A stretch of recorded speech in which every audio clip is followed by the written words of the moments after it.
everybody. Welcome to another webinar here at Route Consultant. For those of you who are here for the first time, my name is Josh Gregory. I was a broker for many years here, and now I've been leading the consulting team here at Route Consultant for a year now. So for all of our regular attendees, welcome back.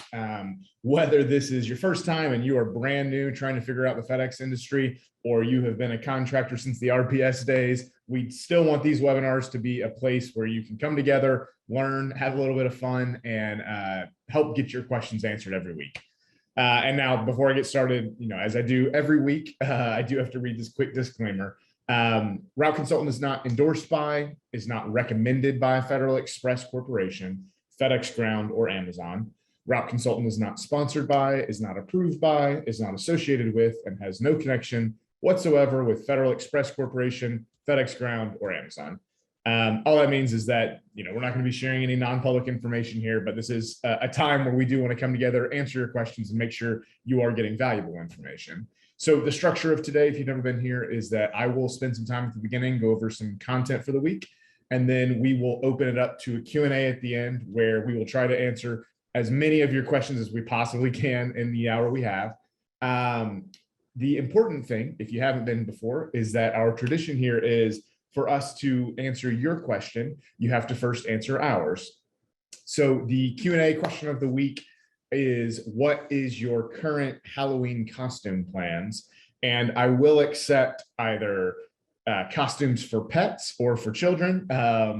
Any of those count. What are the ideas right now for Halloween? Bridget and I will answer later. She will be my co-host today. If you haven't met her before, Bridget is one of the other leaders of the consulting team here. I'm sure a lot of you have worked with her before. So once I've gone through the content, Bridget will come on. We'll both answer the Q&A. But importantly, when you're typing your question in to ask us, make sure you put it in the Q&A box at the bottom. And before you type your question, first answer our question. So Halloween plans for costumes, either for yourself or for your pets or for your children. Now, as a reminder, as I'm talking, as I'm going through the content, feel free to go ahead and put your questions in the Q&A, and we'll get to it once we get to that portion of the day. So for today, what I wanted to go over is spend some time just kind of going over an overview of different parts of the Linehaul space and what the different types of runs are for those who don't know. I'm also going to spend a little bit of time giving an overview of how peak season works for Linehaul and what you can expect there. It's pretty different from PNG, so I just want to make sure that for those of you looking to get into the space, or this may be your first peak season as a Linehaul contractor, that you understand the different components of it. So the main thing here is there are a few different types of Linehaul runs that I want everyone to be really familiar with. And so the main three that I'm going to talk about today and kind of the differences between them are assigned runs, unassigned runs, and spot runs. You'll see those, some combination of those on just about any business you're looking at in the Linehaul space. So I want to make sure that at least those three major categories everybody understands. So assigned runs are sometimes called dedicated runs. It means the same thing, but you'll see people refer to it in both ways. But essentially, these are just runs that are going to go 6 or 7 days a week, and they will do the same thing every time they dispatch. So they're going to go from point A to point B and back. Now, you may find some that have multiple legs, so they may make different stops along the way, but they are going to start in the same spot, same origin, and come back to that at the end of the run. And these are going to be the simplest ones to understand. If you're looking at a contract for FedEx too, there will be a schedule that will list what these assigned runs do, where they start, where they finish, and what each of the legs are, and it shows it in detail. So those are going to be the really simple ones that are very consistent. And also for both assigned and unassigned runs, they can come in two types, either solos or teams. Now, solo, all that means is that there is one driver in the tractor, and a team means that there are two drivers. Typically, team runs are much higher mileage, and that's why there's the team runs, so they can alternate who's driving and cover a farther distance. So dedicated's really consistent, operate just about the same every single day, and usually dispatch 6 or 7 days a week, and you'll know that when you're looking at the contract. Now, on the flip side, there are unassigned runs, and that's the other main kind of run you'll see. So as opposed to getting an assigned route between point A and B, like we saw on the assigned run, Instead, you get an unassigned position. So on any given day, there will be additional runs that need to be delivered outside of the assigned runs that contractors have at a terminal. So those additional runs that are not assigned go to the unassigned board. And then each of those runs are basically handed out in sequence to the contractors who have a position on the board. So what that means is that, let's say you're at the top of the board today, you will get the next available unassigned run. And then after that, you'll be at the bottom of the board. So it's just a rotation, and there's no position or hierarchy that's better or worse than the others. You just basically rotate through, and as runs are available, they assign them to each position on the board, and it just is a continual rotation. Now, at some of the smaller terminals, there may not actually be a true unassigned board. So it may just be that those runs are distributed as needed.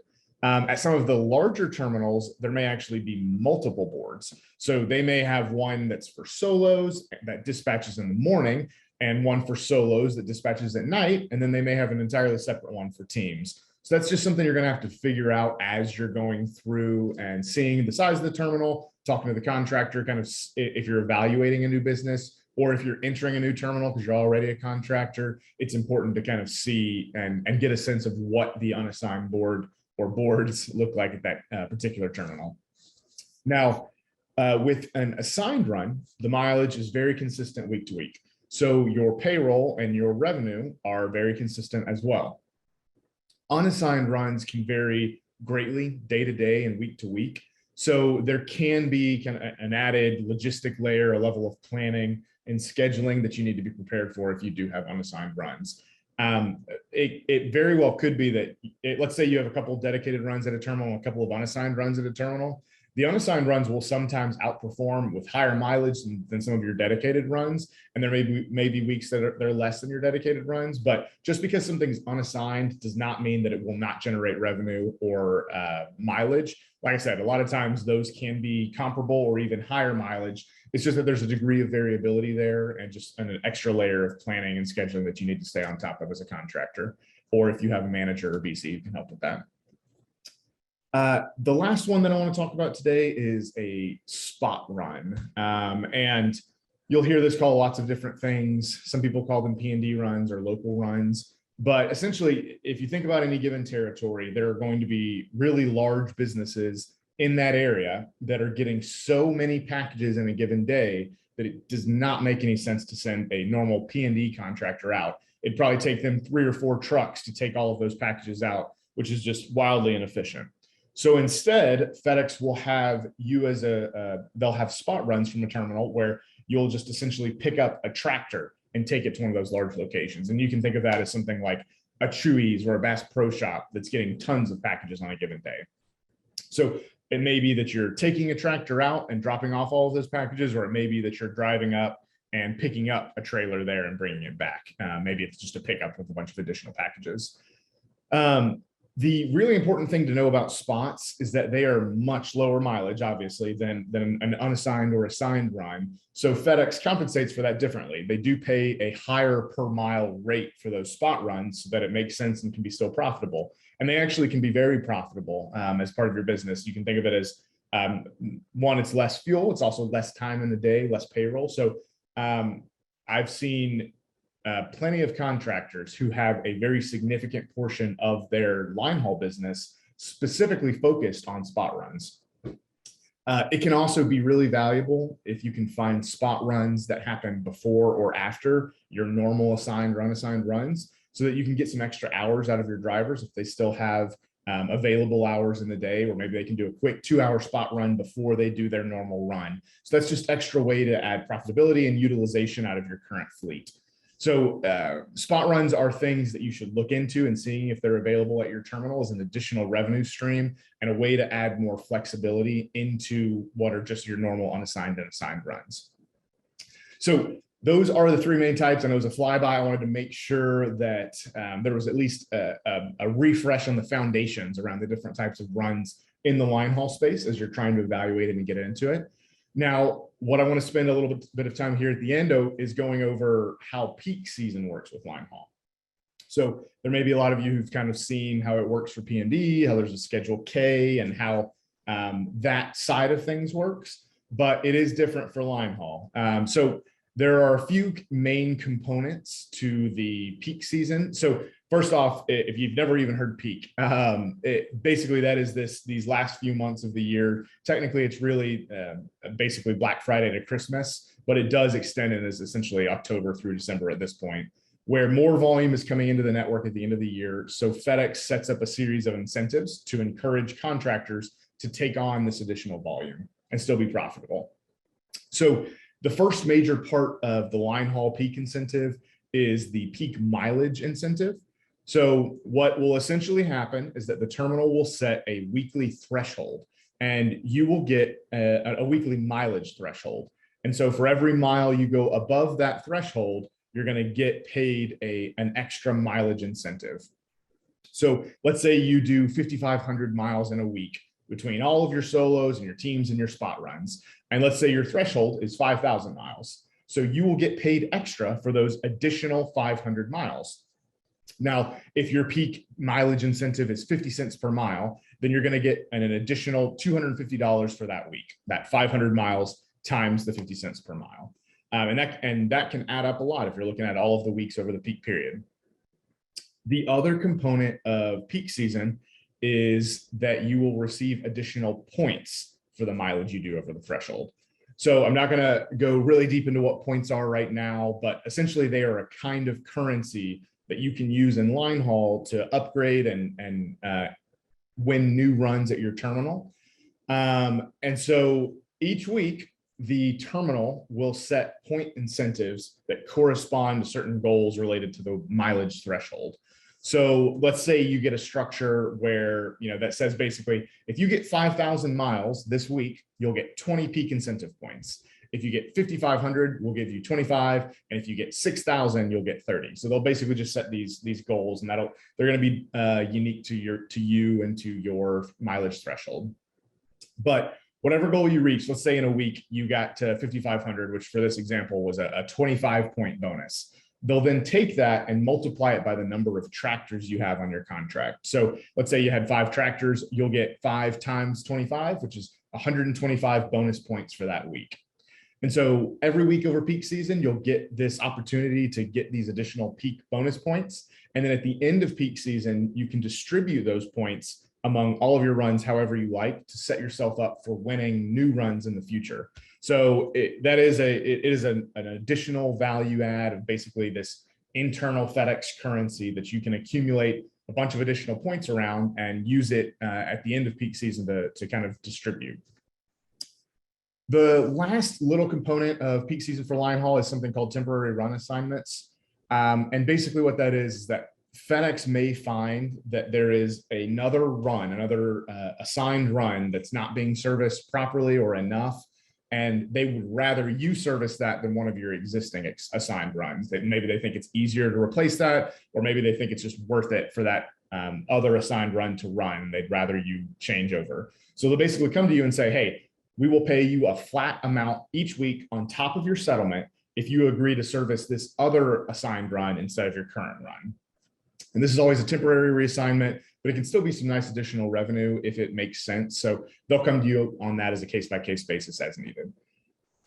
So those are all the 3 different peak incentives that you can expect to see as a Linehaul contractor over these next few months. And the critical thing that makes this really different than PNG, if you look at PNG, you own a territory and you're responsible for all of the volume in that territory. So there's a lot of required upkeep and expectation there as the volume and growth comes. It's basically, it is yours to deliver regardless.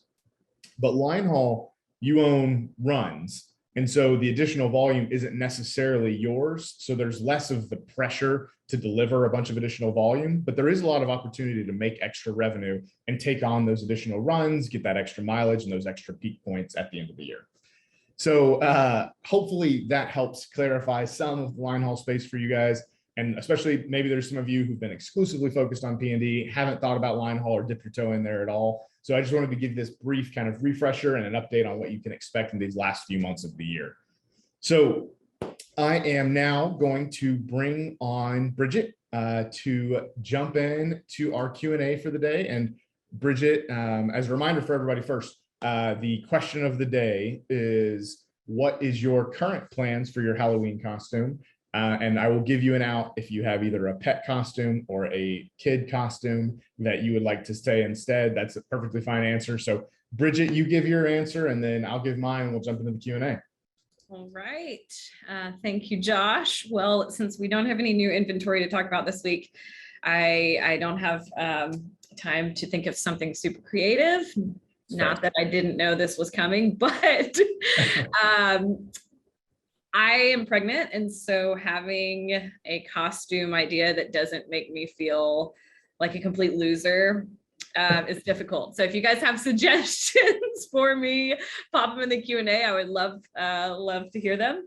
But my husband is a big Harry Potter nerd, and he suggested I do a golden snitch for the belly, and he can just dress up like a wizard. So that's the best thing we have going right now, but open to suggestions. Josh, what about you? What will you wear if your belly is the snitch? You're just gonna wear like a black cloth over your face? I'll just wear this black shirt and paint like a big golden snitch on my belly. Yeah.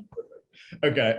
Yeah. So I have no idea what I'm gonna be dressing as, if we even do anything, but I definitely have costumes for my dogs. We have the boy dog is in we've got like this little X-Wing from Star Wars suit. It's basically, it looks like he's flying an X-Wing. And then his sister has it's a Leia costume, so double Star Wars costume. So we'll probably do something similar, but it'll be a last minute thing. My wife cares much more about making sure the dogs have costumes than that we do. All right. That works. Okay, let's get to the Q&A. This first one is pretty easy, and I sent some information, but for everyone else who's here, we had a question coming from Danny. And Danny, I'll give you a pass here because you didn't put your costume, but Danny wants to know how long it normally takes for ERC to process. He said, I was told an estimate of 6 months, and other financial institutions as soon as 3. What are your experience? What have your experiences been? Yeah, well, if you send information, do you have that answer already? Yeah. So we actually work with another company, Silicon Ledger, and we have a whole PDF that we can send, and probably I can share with the group here, but they say anywhere between 4 to 15 months to actually get that credit from the IRS.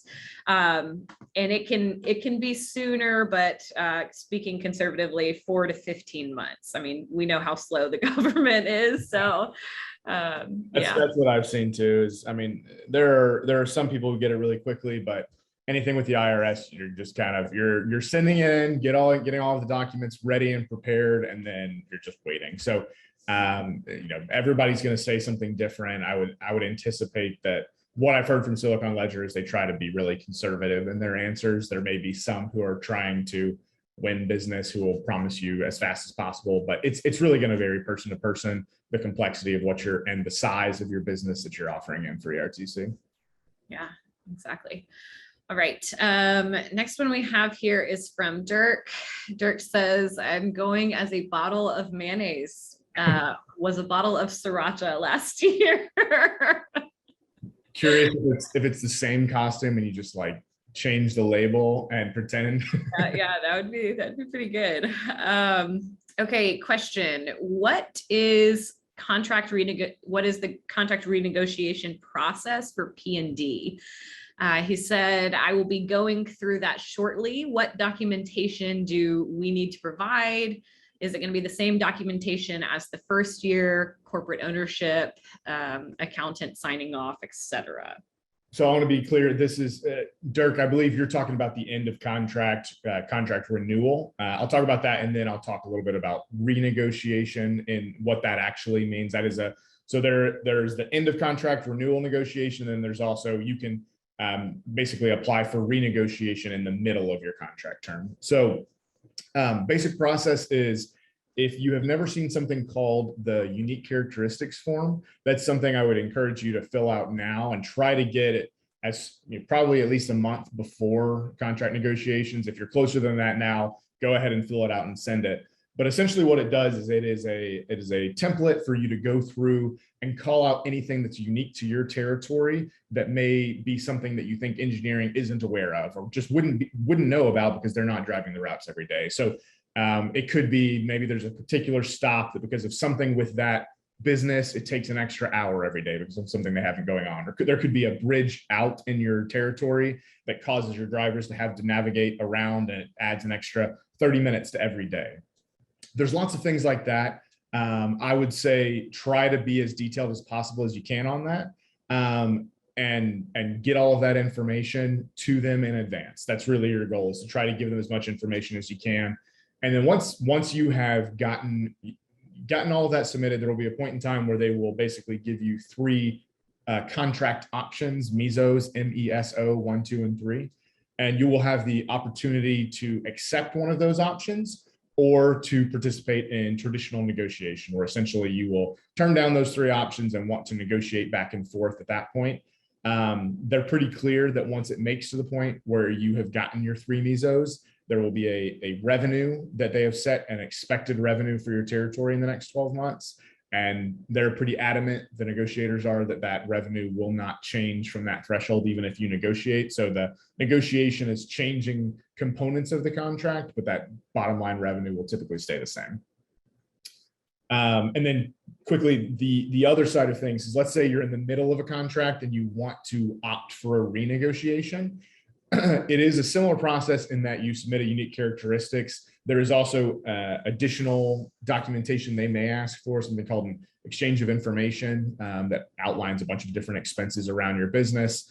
And it's not a guarantee that they will accept your renegotiation. You'll basically submit it in MyGroundBiz, and I would strongly encourage you to talk to your terminal manager as well. And first, make sure if they'll entertain it, if they'll approve it and push it along and help you in that process. But there is a formal process to submit for renegotiation in the middle of your contract.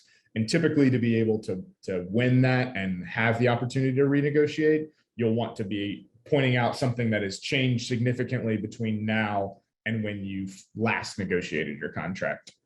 So something in the economy or something in your territory that necessitates a change to your current contract structure. All right, awesome. Okay, and just a quick shout out, since we were mentioning the ERTC and Silicon Ledger. I didn't realize this, but we're actually having them on the Wednesday webinar on November 2nd.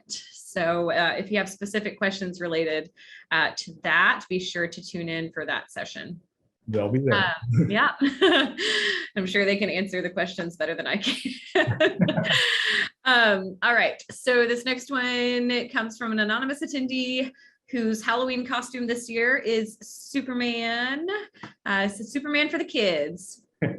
He says, wants to know, are all FedEx PNG or Amazon DSP routes SBA qualified? I have, or only have a down payment, may need to get a loan to purchase a route. Yeah, so I'll answer the first part of the question first. So not all businesses are SBA qualified. There are some that are, and usually the disqualifiers, first, if the business hasn't been owned for a year, it's often really difficult to get through the SBA. They need a full tax return to be able to get it through any bank, really. Sometimes there are exceptions, but that's very rare. The other side of it is if, let's say it's a business that, in PNG in particular, a carve out, which basically refers to an overall business that has been carved in multiple pieces and they're selling smaller pieces of the business. Those can be through the SBA, but it really just depends on how clean the financials are for those carved out financials and how strong the cash flow is. Just basically, when you carve it out, it adds a layer of uncertainty for a bank. And so it just needs to be we might have a little bit more documentation we have to get, but we have done plenty of carve outs through the SBA. So it's not an elimination. It just can maybe make things a little more difficult. Now, what I would say also is, the last part of the question, I may need to get a loan. I'm just going to have a deposit. just because it can't go through the SBA does not mean that there are not financing options. Conventional banks do lend in this space, but what I'm more so referring to is there are more creative options, whether it's through assuming the truck debt that already exists on the business. That can be a financing strategy. So basically assuming that truck debt, discounting the price proportionally. Also seller financing, where essentially there will be an amount that the seller finances, sets an interest rate and a payback period for in the same way as if it were a bank, but instead you're just doing it directly with the seller. And we are seeing more and more of that. A higher percentage of deals go to seller financing to kind of not have to go through a bank. Also, bank interest rates are high right now. And so with seller financing, we can kind of set, whatever rate the seller wants to, and it'll still usually be cheaper than a bank. And kind of leave everybody happy and have lots of benefits for both sides. So just because it's not SBA eligible does not mean that we can't find a financing path. All right.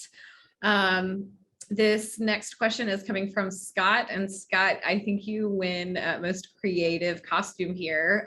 Scott's planning on going as a charcuterie board. Love it. I've not seen one. So if you get the chance, Scott, please send us a picture of that, how that ends up. Okay, Scott wants to know how to best keep up with Talp. I don't even know this. Josh, do you know? I'm not on Talp, so I don't have any details there. I know they've met. I know that that's about all I know. But I do know that they have the intention of basically communicating whenever there is, that is something they're working on and establishing communication and outreach. So it's not something that'll come from Route Consultant, it'll come through Talp. They have a website, they have people who will communicate, but it's not an us thing. That's the thing that Spencer was involved in, but it's not, that information doesn't flow through us. So if we have updates on it, we'll tell you, but it would just be an update that Talp gives us as they're giving it to the community. Yeah, I'm sure right now they're just trying to get their game plan together. And okay, next one we have here. Man, this is an anonymous attendee again who did not answer the question. I need to know. And if you don't have a costume, please tell me what the best pregnant lady costume is.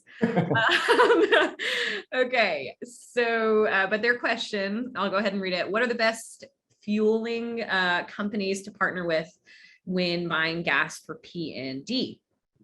Yeah, there's lots of good ones. We've recommended Fuel Z, Fuel Man in the past. There is a Route Consultant Purchasing Alliance fuel card that is something that we can send you the info on. That is one that will work at all pumps. 10-cent flat discount on unleaded gas, 30 cents on diesel, and it'll, like I said, it'll work at any pump. So that's probably one of the easiest ones. If you want more info on that, reach out to us. Okay, awesome. This next one is from Kristen. Kristen says, my boys and husband are being Ninja Turtles. So my 6-year-old gave me the option to be the girl or the rat. The girl is cool. April's cool. So that's not a bad one. And wait, Master Splinter, is that the name of the rat? That's correct. Yes. Yeah. Okay. Yeah. Kristen, my vote is Master Splinter. Absolutely. I would say that Splinter's going to be a lot harder. So if you're looking for easy, I'd go with April. Oh my gosh, that is awesome. Okay, so Kristen wants to know, can you elaborate, Josh, on how the large package mix and fuel is calculated on the charge sheet? She says, my math gets me close, but I never get the exact amount reflected on the statement. Yeah, one thing I would say when you're calculating it, if it's really close, often what it is that the percentages they're showing are only rounded off to 2 decimals. So it could be that the reason you're really close but not right there is because that's really like a 4, 5, 6 digit decimal that is that you're just not seeing, that you kind of have to backtrack to extrapolate on. But for everybody else, those two things they're on the settlement statement, which is the weekly amount you're paid. The large package mix is basically, there is at the beginning of your contract, they will set a percentage of all of your deliveries that are designated as large package. So let's say it's 8% of your overall deliveries. They will look each week at the number of packages you deliver, not pickup. Pickups don't count for this. So just the number of packages you deliver they'll multiply it by that percentage. So let's say it was 100 packages, that'd come out to 8 large packages in the way they pay this. And then they multiply that by your large package rate. So oftentimes large package rate is $1, so it'd come out to $8 extra that you're paid in that scenario. Now, the fuel charge is a little bit more complicated. I'll give the overview. If you want to talk specifics, we can do that offline. But basically, you have a fuel charge supplement that is paid per stop. And you'll see on your contract an amount that it is set at the beginning of your contract, and it'll be indexed against a particular price of diesel fuel at the time you sign your contract. Each week, as the price of diesel fuel goes up and down, the fuel surcharge that you are paid per stop also goes up and down. So when you can kind of look at it in abstract as if the price, when you're looking at the contract at the beginning of the year, as if the price of fuel is going to stay the exact same over the next 12 months. But you'll see on each individual settlement statement, it'll show your fuel surcharge, and it'll be a little bit different than that contract based on the index price of diesel, which is also going to be on your settlement statement each week. All right. Next one we have here. Let's see. Well, Dustin says he's not dressing up, but he does have 4 kids and he'll be taking them trick-or-treating. So that deserves an award. Yeah. Dustin, I want to know, are you the type of parent who hides the Halloween candy afterwards, or do you just have like a week of madness where your kids are consuming all of the sugar? Or do you just eat it all? Yeah, that's true. When they go to bed. Awesome. All right, this next one is from Micah. Micah says, I don't dress up, but I hand out full-size candy bars. Wow, Micah, send me your address. Yeah, find Micah's house. He wants to know, does Route Consultant have a pre-buy truck inspection checklist? We only have 2 hours, so I want to know if there are typical areas on trucks that break, what to be looking for. Do we have anything like that? Yeah, we've got an overview we can share with you. If you're talking with any mechanic too, they should have a standard inspection checklist as well. That shouldn't be, ours isn't going to be too different. We do have a simplified one that we can send you though. Okay, yeah. And, a follow-up from Micah here. He wants to know when he should apply for credit cards and suggested carriers for credit cards. We've used Citi. Like it's not a huge deal. Look at whoever has the best points. I will say, if you're talking, like, you can have a business credit card, but I would not use a credit card for your fuel. And that, don't give a business credit card to all of your drivers for fuel. The main reason I say that is it's really hard to control where they're spending those credit cards at gas stations. If it's versus fuel vendors, when you give them an actual fuel card, they typically have controls over the things you can spend on. It'll have reporting on how many gallons they put in the truck. You know, let's say they put in 150 gallons and the truck only holds 100. You'll know something went wrong. They probably had a family member pull up and took an extra 50 gallons from you. So there's things like that I would really encourage you to use a fuel card or fuel vendor for instead of a credit card. But if you're just talking a business credit card, it shouldn't take too long. So I'd probably think about doing it when you're a couple of weeks out from closing. So about the time that you're getting the contract from FedEx, you can go ahead and get that credit card too. So right now would be a great time for you, Mike. This next question that comes from Dustin. He says, potential new investor here. Oh my goodness, Dustin, and you didn't tell me what you're going to be. Oh, wait, here we go. Wait. One who is taking the kids. Oh, Dustin. Dustin's the one who's taking the kids. Okay, fine. I'll give you a pass. He said, potential new investor here looking at purchasing 8 routes that include a manager. Obviously, at first, I'll be on site a lot, learning the business. Once the learning has been established, if that ever happens, what does the typical owner who has a manager, what does that day-to-day look like once the drivers are dispatched? Yeah, so especially let's talk as if it's not about to be peak season. Let's say we're back into normal volume at the beginning of the year.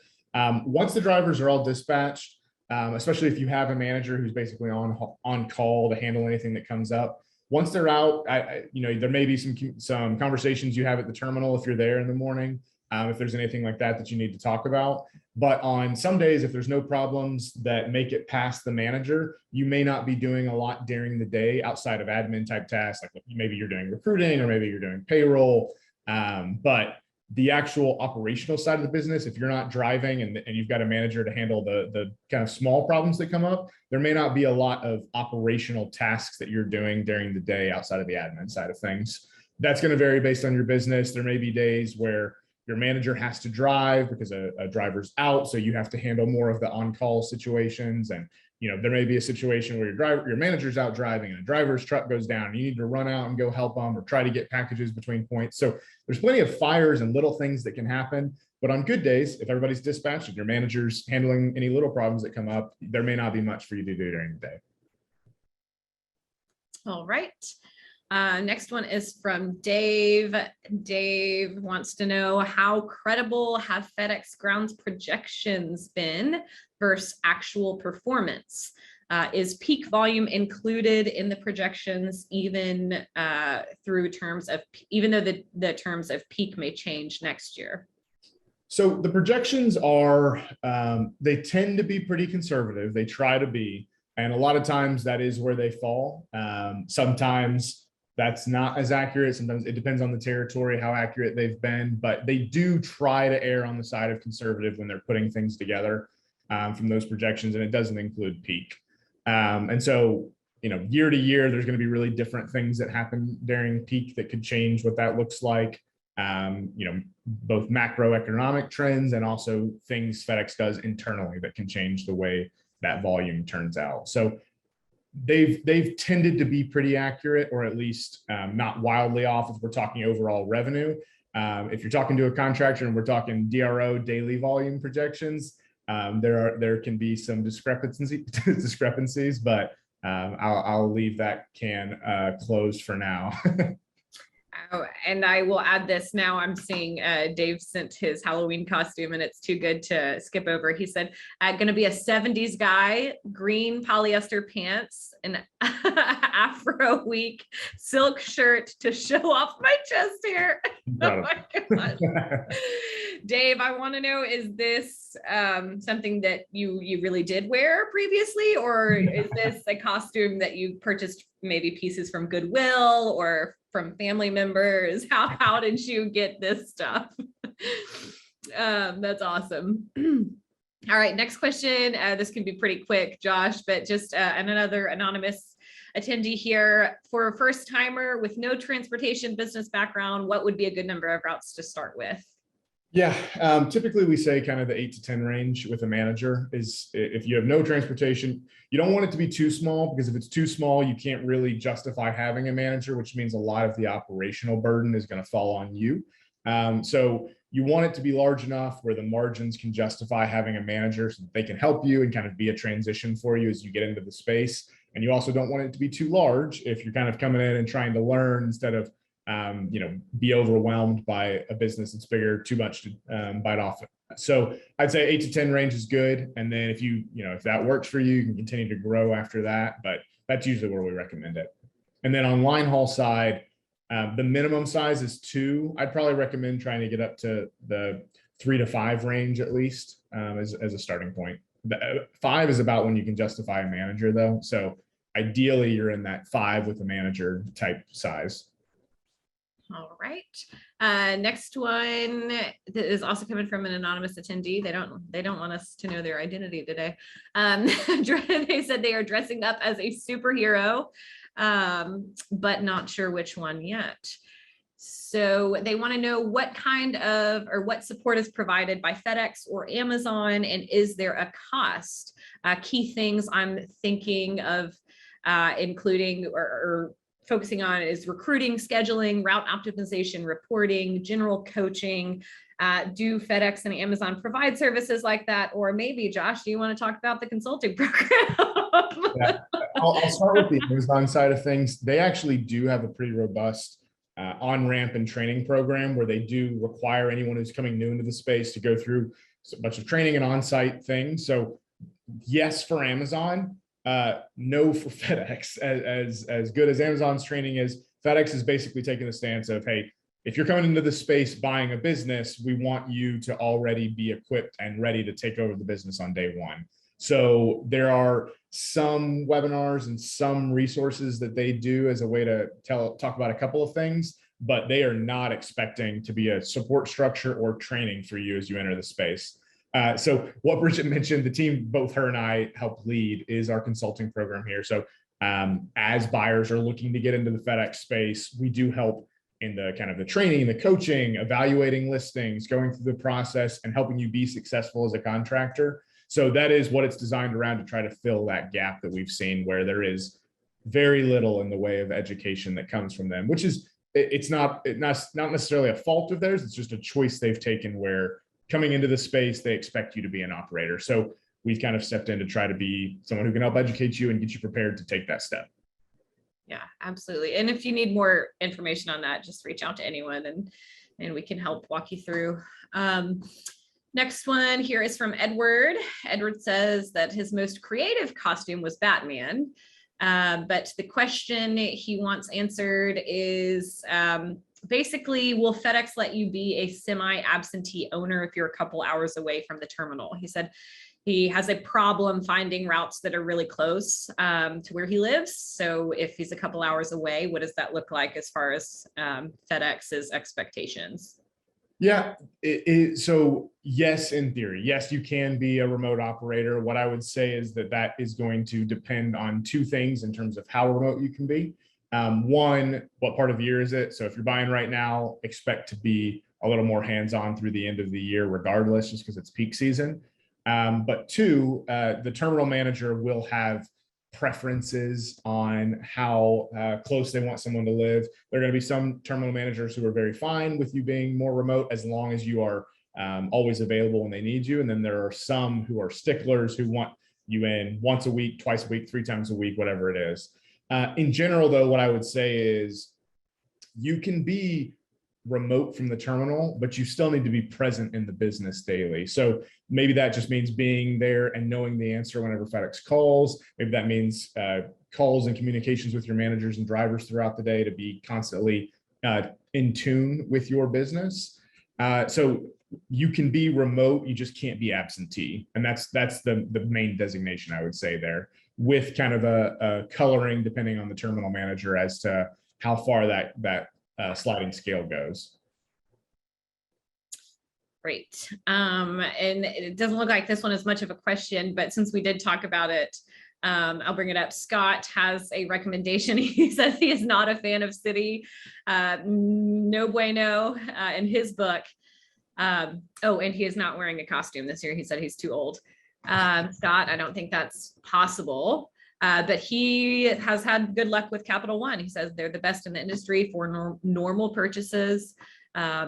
And they're good fuel cards, as you know. So thank you, Scott, for that little bit of information there.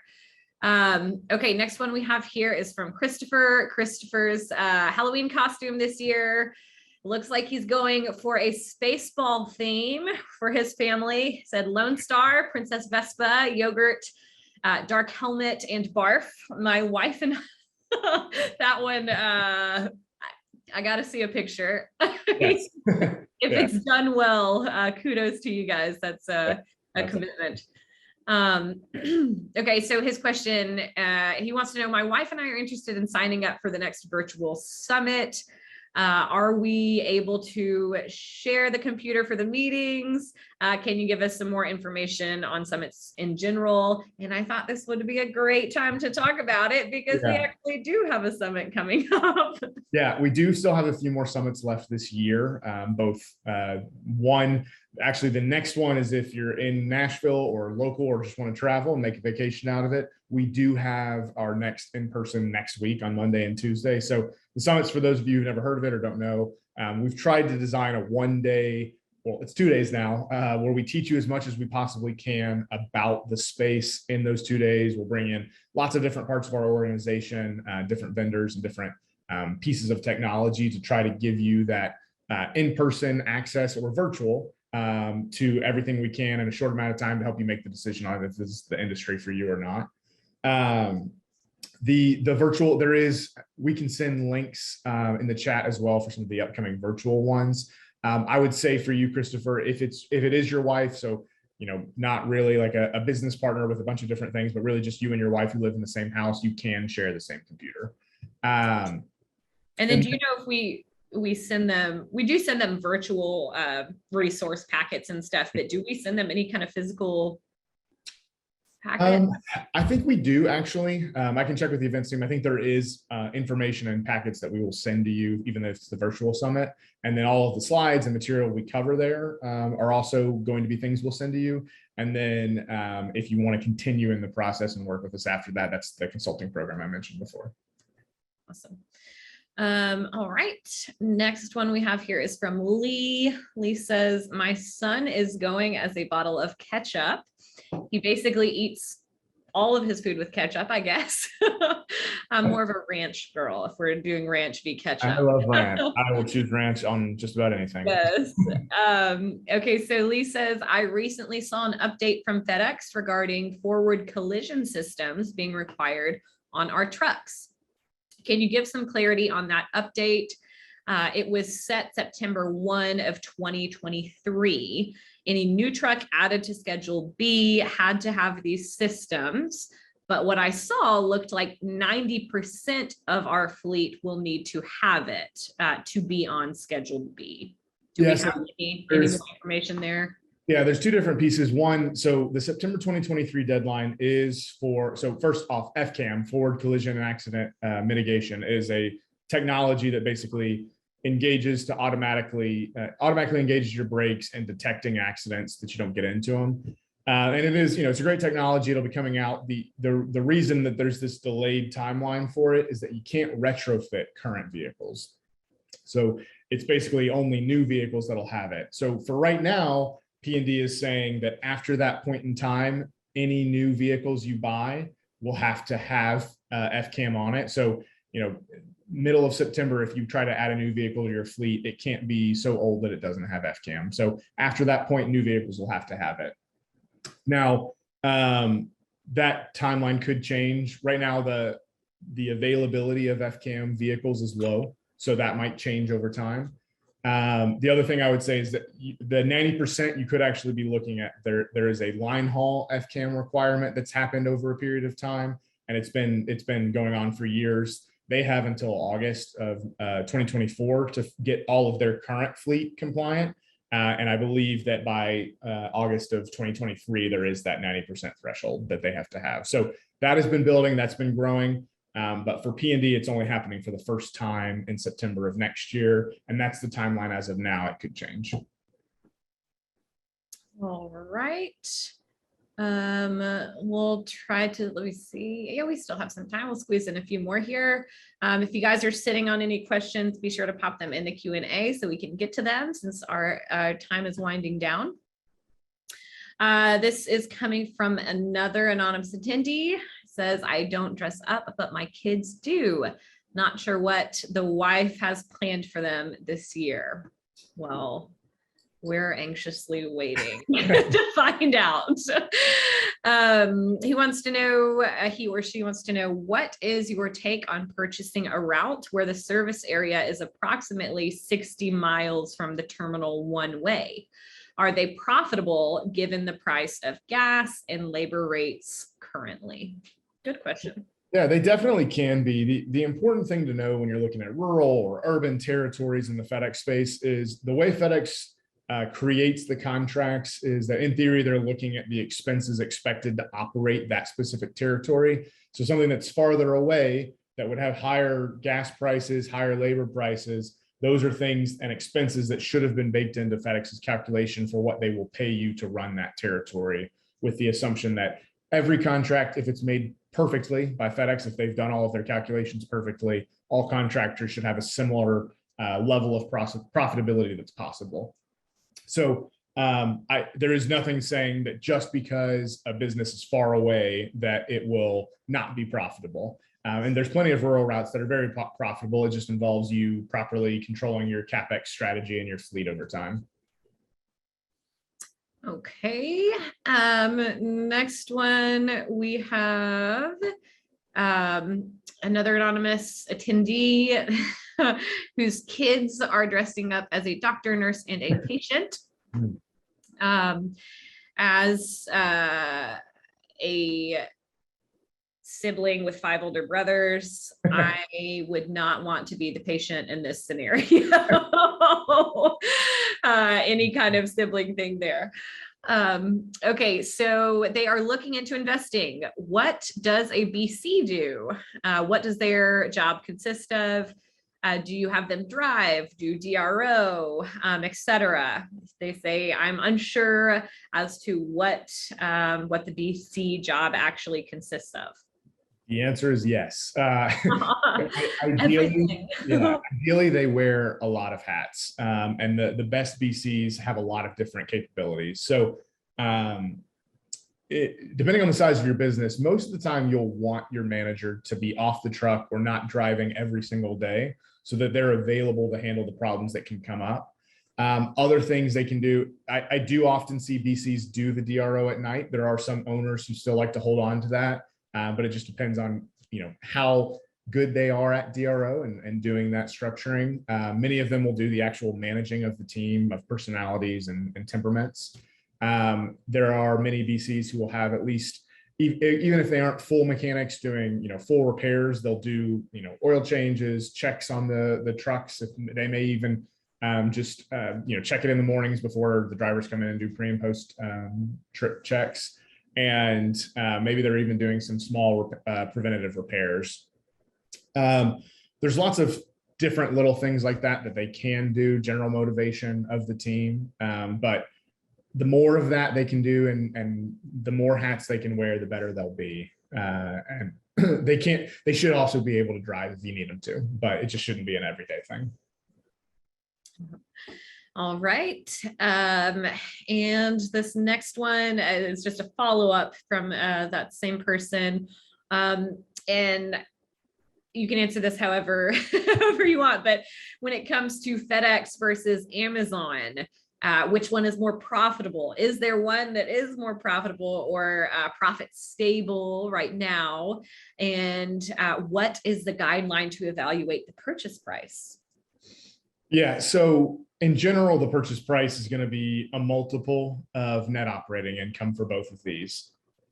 I will say that we are sometimes seeing the Amazon general net operating and cash flow being a little bit higher than FedEx, but also the FedEx businesses typically sell at a higher multiple. That's just a reflection of them existing for longer. And so the equity value is a little bit stronger in FedEx. So there's not a good answer regardless of which one's going to be better than the other. We can always independently evaluate each of them and kind of compare them side by side with as many as you want. I don't think there's a one size fits all answer for this one, unfortunately. So it's more of, I think they can both be really successful and profitable, but let's always look at the numbers on each of them. Mm-hmm. Absolutely. And how good of a contractor are you really? Okay, last one here. They are going to dress their dog up as a pumpkin. Said hopefully he will bring home some candy. And the question is, what is the ideal mechanic, or who is the ideal mechanic to hire? Yeah, the most important thing I would say on the mechanic side is you do still want them to drive. So you want them to be one of your employees. If we're talking about hiring a mechanic internally, if I'm bringing somebody on fully to my staff to be a mechanic, I also want them to be able to drive. They don't have to drive every day, but having that contingency from them gives you extra layers of protection in your own business. If you're talking about an external vendor, a lot of times there's going to be, one or two mechanics that service the whole terminal. So the big thing I would do is kind of talk to other contractors and BCs at the terminal if you're not familiar with any of those mechanics, and see who kind of the word is of who's the best and who's the worst, who takes the longest, and just kind of weigh that information instead of just purely looking at, just reviews online. It can be really helpful to hear from other contractors who need those quick repairs, and they need to be able to repair diesels and gas engines. Those are the kinds of things you can talk to others at the terminal about. Awesome. All right. Okay, well, I have to read this one. I know it just came in, but we have the time. And finally, someone is giving me an idea here. Thank you, Alan. Alan said, my wife is also preggers and she's dressing up as a bun in the oven and I as the chef. That is cute. Also, it works for me because my husband is a phenomenal cook. What are those things you could dress up as? What are the pastries? Oh, the kolaches. That's it. Yes, yeah. It's not a bun in the oven, it's a kolache in the oven because his family is Czech. So if you guys, anyone here is familiar with Czech culture, kolaches are a huge part of it. We have them at our wedding and we'll have them at the baby shower and we have them at everything. Okay, but Alan wants to know, has the multiple changed on FedEx PNG considering all of the headwinds in the business? Last year, it appeared they usually were around 4 times multiple.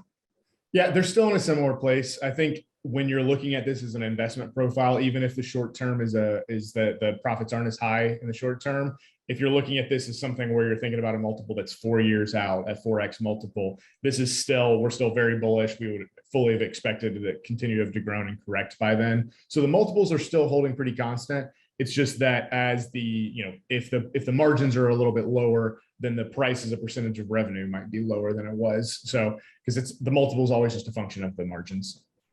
Right. All right. Well, that does it for questions, but we covered a lot of good content today and some good reminders. Like they said, we have Silicon Ledger coming in a few weeks, I guess in November. And then actually next week we have an in-person summit. So if you want to come see Josh and I in our offices, mine looks a little bit more interesting than his does right now. Fair. Yeah. You can come visit us here. So if you're interested in any of that, you can visit our events page online. But anyways, thank you, Josh, for having me on. It's always a pleasure to be here. Thanks, Bridget. All right. See you, everybody. See you next week.